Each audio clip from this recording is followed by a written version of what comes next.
Bapak Ibu mengunduh materi setiap modul nanti setelah di plotting jadwal ya, setelah di plotting jadwal nanti Bapak Ibu akan bisa masuk di kelas masing-masing sesuai dengan pembagiannya, kemudian bisa mengunduh materi. Nah, biasanya ketika masuk itu sebelum masuk mengunduh materi segala macam itu harus biasanya akan dihadapkan kepada pretest. Jadi harus mengerjakan pretest dulu baru bisa masuk. Jadi harus mengerjakan pretest, ada beberapa soal yang harus Bapak Ibu kerjakan. Kemudian setelah pretest baru Bapak Ibu bisa lihat-lihat, mungkin download modul segala macam ya. Kemudian di hari pertama nanti akan ada penyamaan persepsi kontrak belajar dengan dosen. Nah, jam ini adalah jam sifatnya tentatif ya, tentatif. Ini untuk kepentingan di administrasi di LMS, tapi pelaksanaannya misalnya penyamaan persepsi dengan dosen melalui Zoom atau juga melalui aplikasi ini nanti ada fitur untuk secara langsung juga komunikasi melalui Jitsi di dalam aplikasi itu atau bisa melalui Zoom. Nanti silakan komunikasikan dengan dosen masing-masing modul pada setiap pertemuan di awal. Apakah Bapak Ibu menyesuaikan dengan waktu dosen, kapan dia bisa, karena dosen juga dia ada sampai mengajar PPG juga ada mengajar reguler ya di S1, S2 maupun S3 ya. Mungkin bisa jadi waktunya pagi untuk penyamaan persepsi, bisa siang atau mungkin juga bisa malam. Nah, ini nanti perlu komunikasi antara mahasiswa dengan dosen. Kemudian setelah itu mempelajari ya, dari modul yang sudah di-download tadi. Setiap modul itu ada 4 KB ya, masing-masing modul itu ada 4 KB, 4 tema yang harus Bapak Ibu pelajari. Kemudian setiap KB itu nanti dibuat resume, kemudian diupload di dalam LMS. Ya. Jadi setiap KB ya, kegiatan belajar ya, setiap tema dalam KB ini dibuat resume dan diupload. Ya.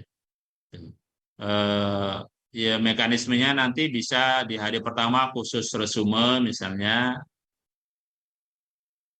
atau mungkin di hari pertama KB1, KB2, nanti di tugas lain KB1, KB2 juga ada analisis bahan ajar, ya, ada analisis materi dan seterusnya. Jadi nanti tergantung dengan kesepakatan dengan dosen dan instruksinya. Lihat instruksinya nanti di LMS. Ya. Di hari kedua, kalau polanya tadi dipisah, ya, misalnya hari pertama khusus resume, hari kedua analisa bahan ajar misalnya. Biasa analisa bahan ajar KB1, analisa bahan ajar KB2, KB3, KB4. Di analisa bahan ajar ini nanti di LMS sudah disiapkan ada dalam bentuk video, ada jurnal, ada mungkin bahan presentasi yang disiapkan oleh dosen yang bersangkutan. Jadi ada pilihan-pilihan. Silakan nanti lihat instruksi dari dosen untuk analisa bahan ajar. Kemudian di hari yang ketiga, ini analisa bahan ajarnya nanti ada, ini di tahun 2022 ada 4 komponen, tapi di 2023 ini ada perubahan gitu. Nanti lihat di bawah ya. Kalau tahun kemarin menuliskan 5 konsep, kalau untuk 2023 ini hanya 3 ya, hanya 3. Nanti lihat di perubahannya ada di bawah. Jadi ada video, ada jurnal, ya, jurnal 1, jurnal 2, dan juga nanti ada materi dari dosen bisa juga, ya, tergantung nanti dosen mau menugaskan yang mana untuk di analisa bahan ajar tersebut. Ya. Kemudian di hari yang ketiga, Bapak Ibu mengerjakan tes formatif. Tes formatif ini nanti yang membuat dosen. Ya. tes formatif pilihan ganda, ada lima alternatif jawaban. 1 KB itu 3 soal, berarti dalam satu modul ada 4 KB, berarti ada 12 soal kurang lebih ya. Yang ini harus Bapak Ibu jawab. Ya, nanti akan disiapkan oleh dosen pengampu modul masing-masing. Setelah tes formatif, Bapak Ibu juga mengerjakan tugas analisa materi. Ya. Analisa materi, kalau di tahun 2022 ini boleh milih PBL maupun PJBL, tapi di 2023 ini sudah dibagi. Jadi kalau modul profesional nanti tugasnya itu adalah PBL. Kemudian untuk tugas pedagogik itu PBL, lalu untuk profesional PJBL, ya kalau begitu. Jadi nanti ada rinciannya ada di bawah nanti. Kemudian bisa jadi nanti dosen juga akan mengadakan pertemuan lagi secara sinkronus ya dengan Bapak Ibu melalui Zoom atau melalui Jitsi untuk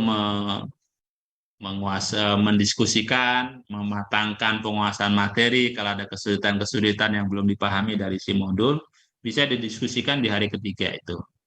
Nanti tergantung dengan dosennya ya, dengan dosennya. Waktunya juga silakan disepakati. Kemudian di pukul 14 dan seterusnya ini mengerjakan tes akhir modul. Tes akhir modul. Setelah mengerjakan tes akhir modul, baru nanti akan terakumulasi nilai-nilai Bapak Ibu. Jadi kalau sudah ada nilai resume, kemudian nilai analisa bahan ajar, ada nilai analisa materi, tes formatif, kemudian tes akhir modul, berapa total skornya, baru nanti akan ada skor akhir Bapak Ibu. Kalau nilai skor akhirnya di bawah 70, berarti ada tugas remedial.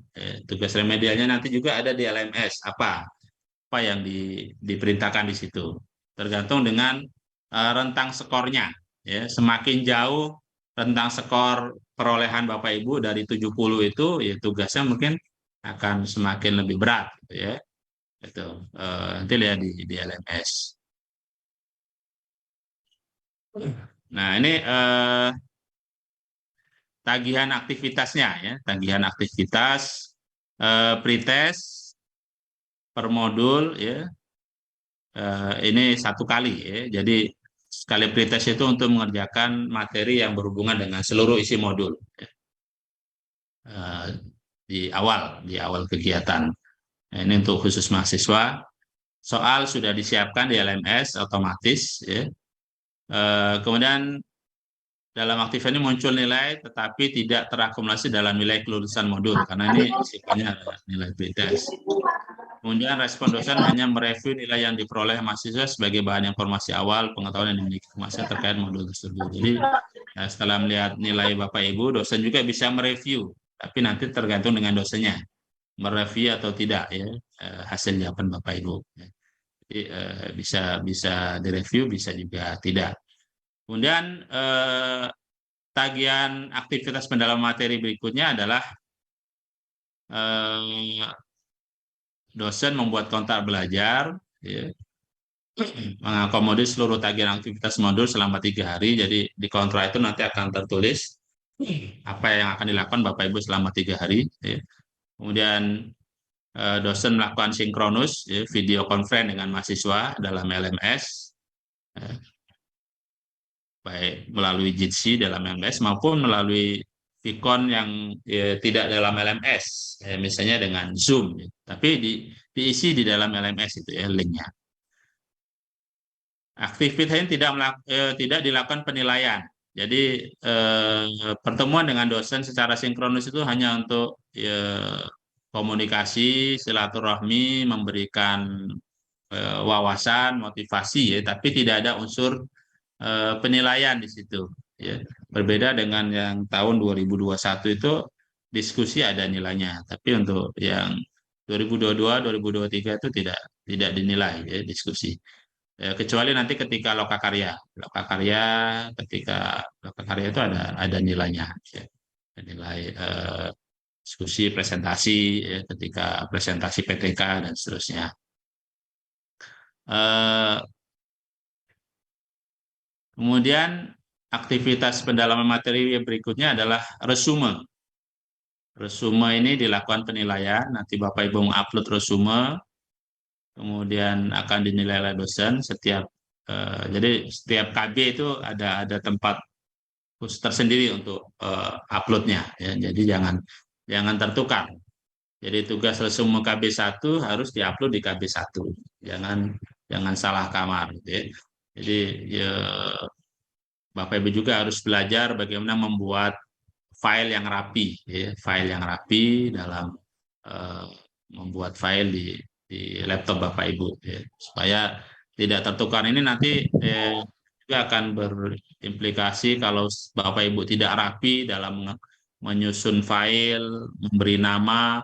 Ketika OKIN nanti bisa jadi akan keliru, salah-salah ketika upload. Yang mestinya upload dokumen penelitian, Bapak Ibu upload dokumen pembelajaran misalnya, atau sertifikat pelatihan. Nah, ini akan menyulitkan bagi penilai, ya, antara item yang akan dinilai dengan dokumen pendukungnya. Nah, ini oleh karena itu ya, harus harus mulai sekarang bagi Bapak Ibu yang belum terbiasa, ya, juga harus bisa menyusun,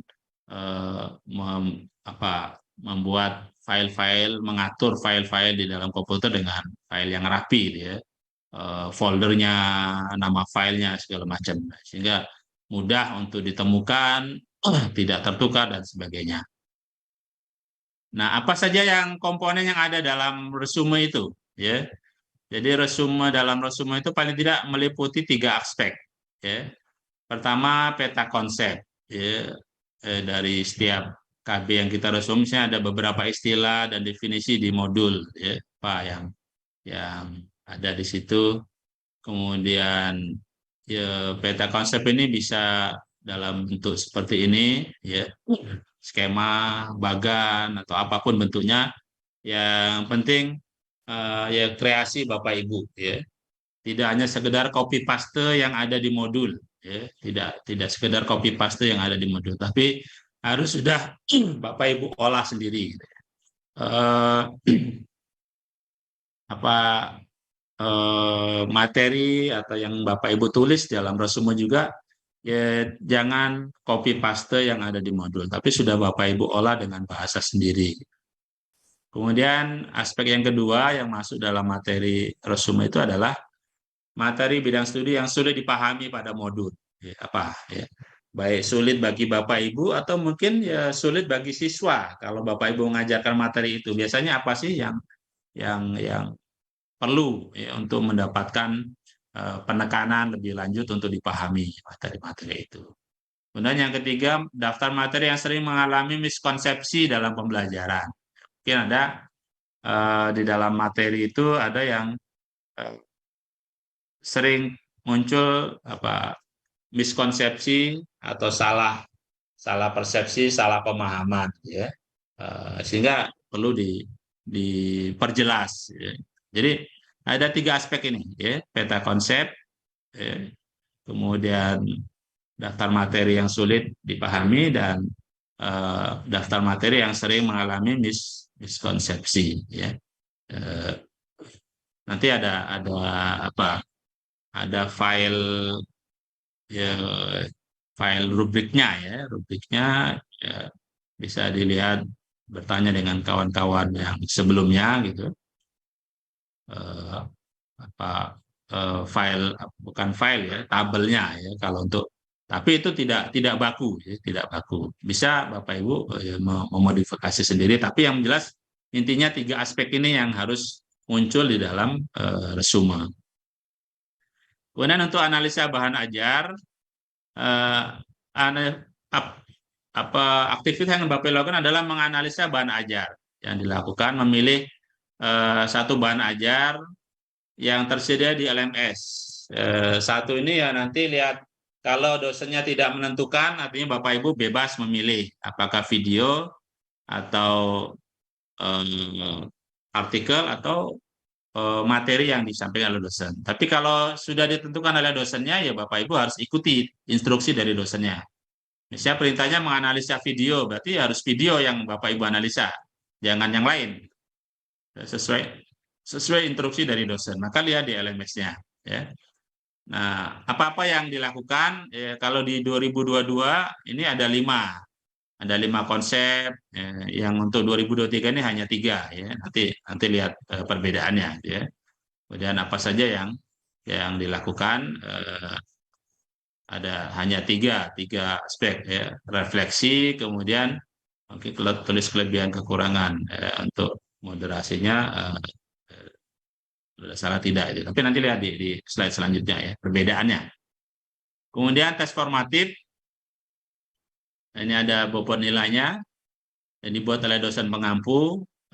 Soalnya pilihan ganda, kategori soal HOTS dengan 5 opsi jawaban. Ya. 5 opsi jawaban ini nanti akan sama dengan soal di UP. Di UP juga 5 opsi jawabannya. Ya, sehingga Bapak Ibu akan terbiasa gitu ya. Contoh soal ada di modul. Nah, analisa materi bahan ajar ini tugas PBL dan PJBL. Nanti ada tahapan-tahapannya. Ya. Kalau tahun 2022 setiap modul itu ada tugas PBL, PJBL yang sesuai dengan modul masing-masing. Tapi untuk 2023 ini dalam rentang kegiatan 30 hari itu, ya, modul pedagogi dan profesional, Bapak Ibu hanya dituntut untuk menghasilkan satu proyek PJBL atau satu kegiatan dokumen PBL, hanya satu. Tapi rangkainya akan dilakukan setiap modul, ada tahapan-tahapannya. Kemudian diskusi ini tadi tidak dilakukan penilaian, hanya sifatnya pengayaan dari dosen sebelum tes akhir modul. Ya. Kemudian tes akhir modul ini ada penilaian dilakukan di hari ketiga. Jadi ingat, tes akhir modul itu hanya bisa dilakukan di hari ketiga.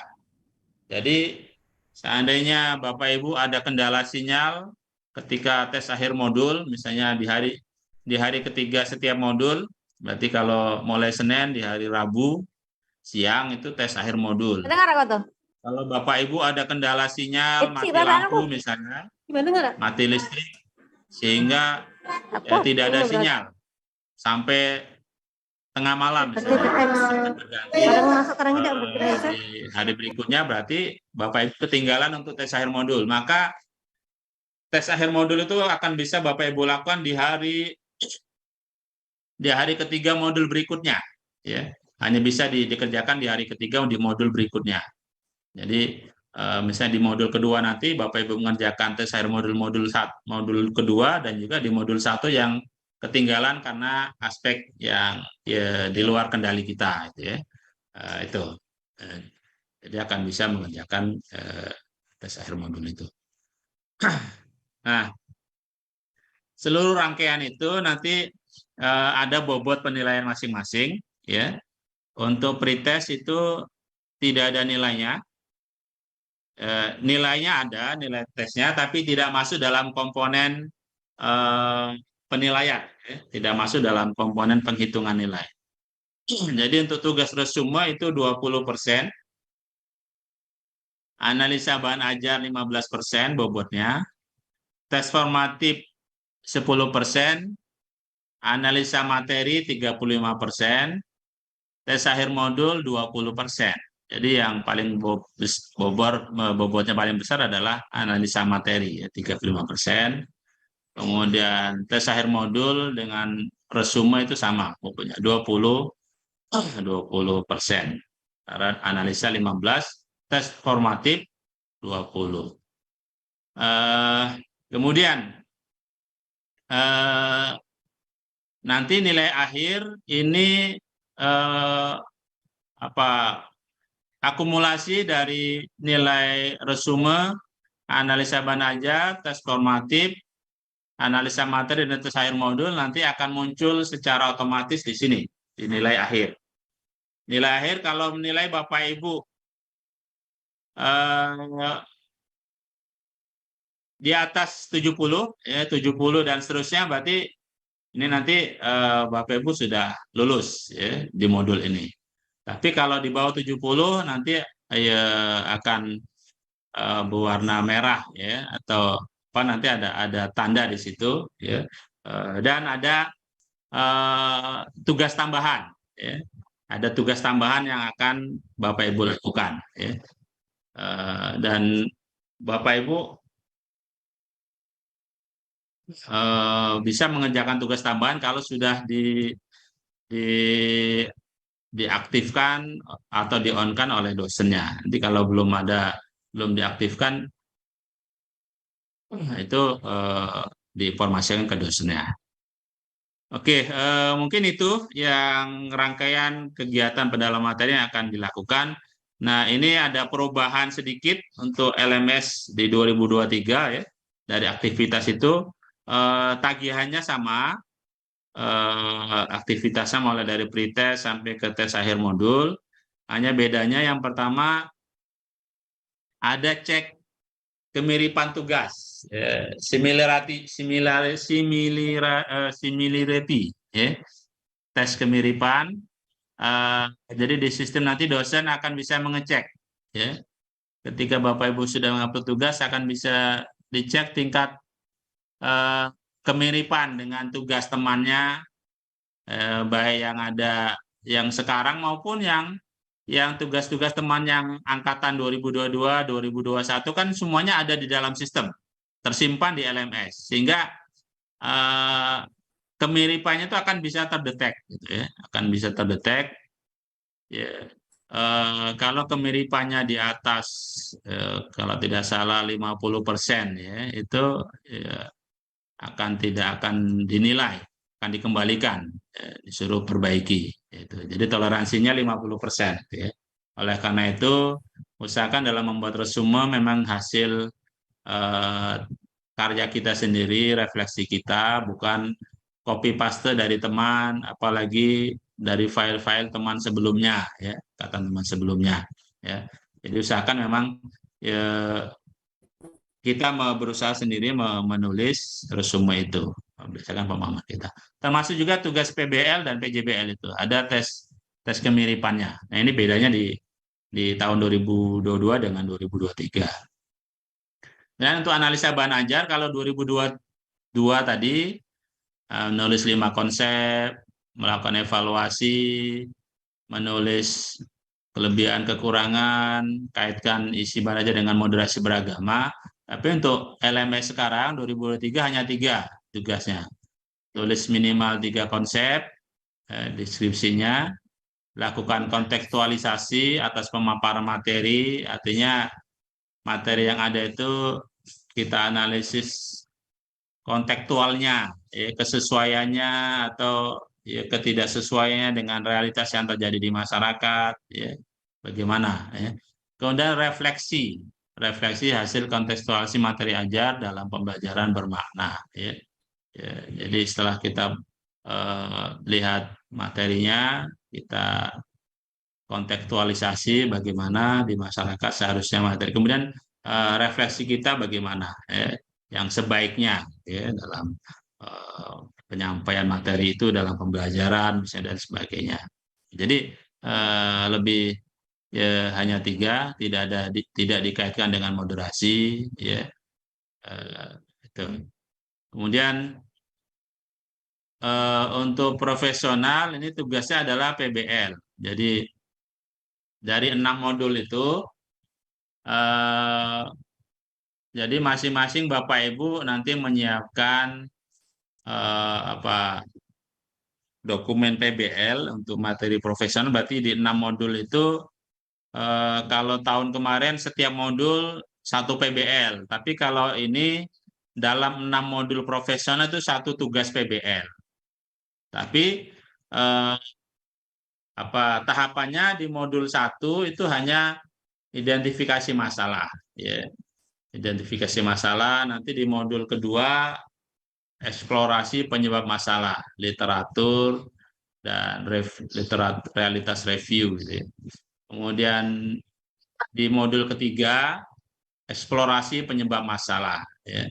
Dan di modul keempat analisa penentu penyebab masalah, modul 5 analisa penentu penyebab masalah, dan 6 rencana aksi. Dari intinya di dalam kegiatan PBL ini Bapak Ibu dituntut untuk bagaimana melakukan pembelajaran yang mendorong Bapak Ibu maupun siswa untuk kritis terhadap realitas yang terjadi baik dalam aspek pembelajaran kita di kelas maupun juga hal-hal yang berkaitan di masyarakat tapi masih ada kaitan dengan materi materi profesional kita.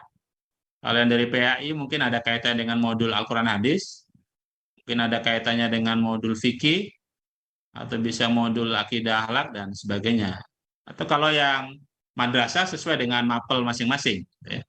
Tuh, jadi eh, silakan mulai sekarang disiapkan kira-kira apa untuk tugas PBL ini apa yang akan Bapak Ibu analisis gitu ya, sampai kepada menyusun rencana aksi ya, ini. Jadi tidak mesti berkaitan dengan isi modul yang sedang terjadi gitu. Karena antara modul 1 modul 2 itu kan beda ya. Kalau misalnya di PAI modul pertama misalnya Quran hadis, di modul kedua itu sudah mungkin akidah akhlak atau fikih atau SKI gitu ya. Tapi tugas ini ya tetap berkelanjutan. Jadi di pertemuan pertama apa masalah apa yang akan diidentifikasi, maka itu menentukan tugas analisa materi di modul-modul berikutnya ya sampai ke modul ke-6 gitu ya. Jadi harus sudah tuntas di modul ke-6 untuk proyek PBL-nya. Nah, untuk PJBL ini di pedagogik ya. Pedagogik ada 4 modul, berarti identifikasi masalah ini di modul 1, eksplorasi di modul kedua, analisa penuntut materi penyebab masalah di modul 3, dan rencana aksinya di modul keempat. Ini untuk pedagogik gitu. Jadi tahapannya seperti itu tagihannya. Eh, Silakan nanti dipelajari, dibuka ya, materi-materi terkait dengan PBL dan PJBL. Nah ini, jadi skema tugas PJBL di modul pedagogik, modul 1 itu identifikasi masalah, di modul 2 ya, ini tugasnya, kemudian modul 3 dan sampai ke modul 4. Jadi di modul, artinya ketika di modul 1 ini hanya identifikasi masalah yang diupload, ketika di modul 2 ini 2 sudah. Yang kemarin identifikasi masalah, kemudian ya, eksplorasi penyebab masalahnya. Jadi digabungkan ya tugas pada modul 1 dengan tugas modul 2. Nanti di tema ketiga, di modul ketiga, ya digabungkan lagi, ditambahkan analisa penentu penyebab masalah. Ketika di modul keempat, ini sudah lengkap, gitu ya, keempat tahapan dalam PJBL itu. Yang untuk PBL-nya juga demikian. Modul 1 sampai modul ke-6, ketika di modul ke-6 yang Bapak Ibu upload itu sudah lengkap, meliputi tahapan-tahapan ini. Ya. Begitu gambarannya Bapak Ibu, apa yang akan Bapak Ibu lakukan dalam pendalaman materi selama 30 hari ke depan.